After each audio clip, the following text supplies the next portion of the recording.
Hello everybody and welcome to my 33rd VBA 2010 tutorial, and this tutorial is going to show you how to return values with a function.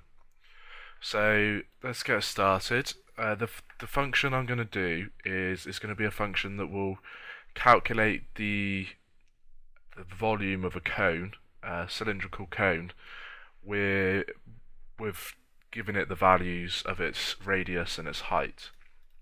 So let's start writing. So sub cone volume, I'm going to call it, and then we want to pass it some variables. I'm going to put by val, and then I'm going to put the radius as a double, and then I'm going to put the height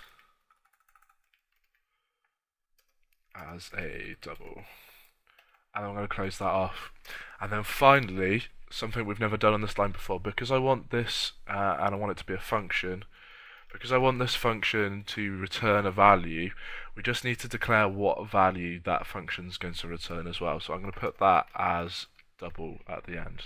So that's just saying, okay, my function is going to return a value when we call it, and that value is going to be in the form of a double.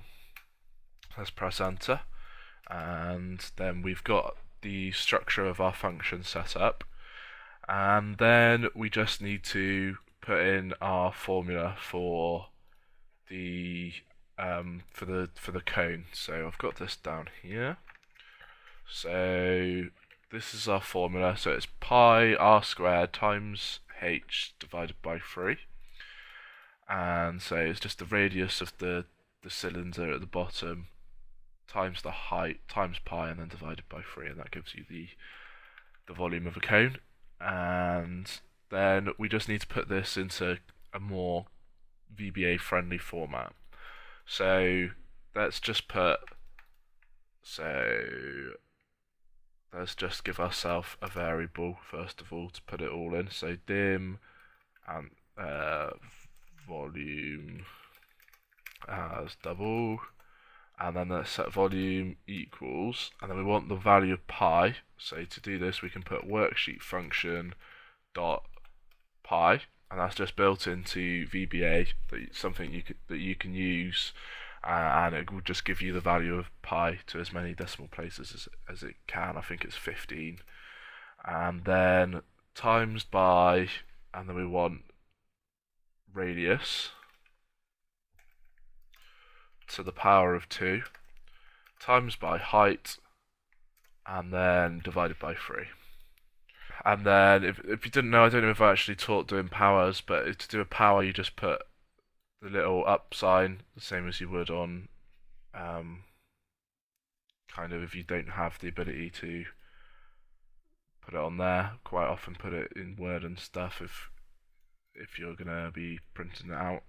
But yeah, so little up sign, it should be above the 6 on your keyboard if you're struggling to find it, and then the number of powers you want to go to, in this case 2.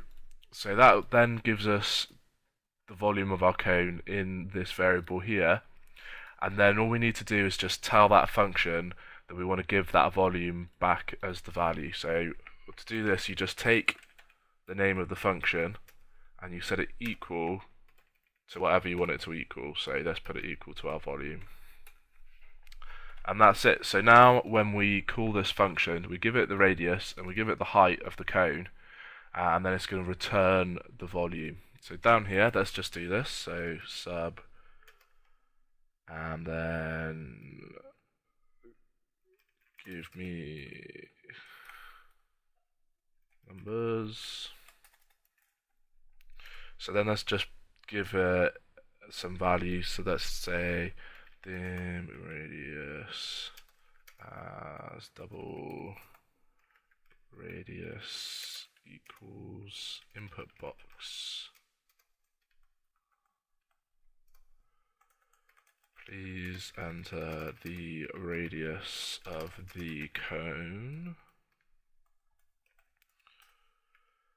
And then we want to dim the height as a double.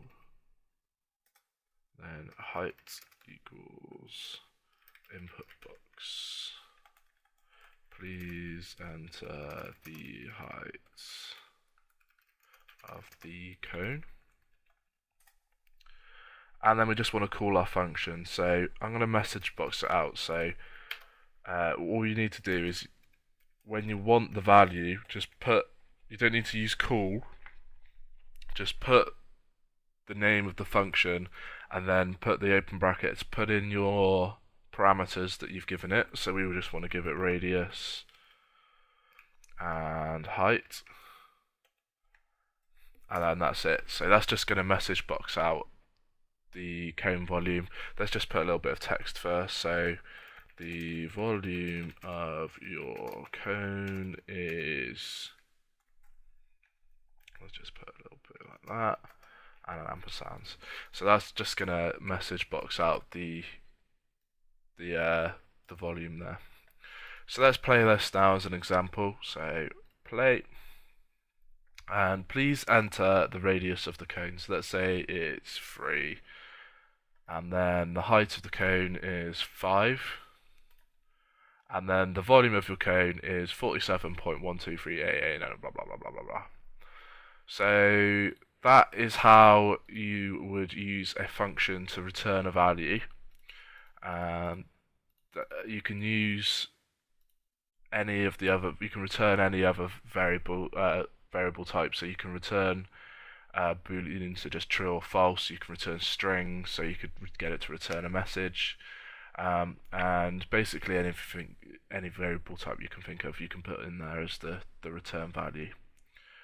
So that's it for this tutorial. Thanks for listening, and I hope to catch you in the next tutorial.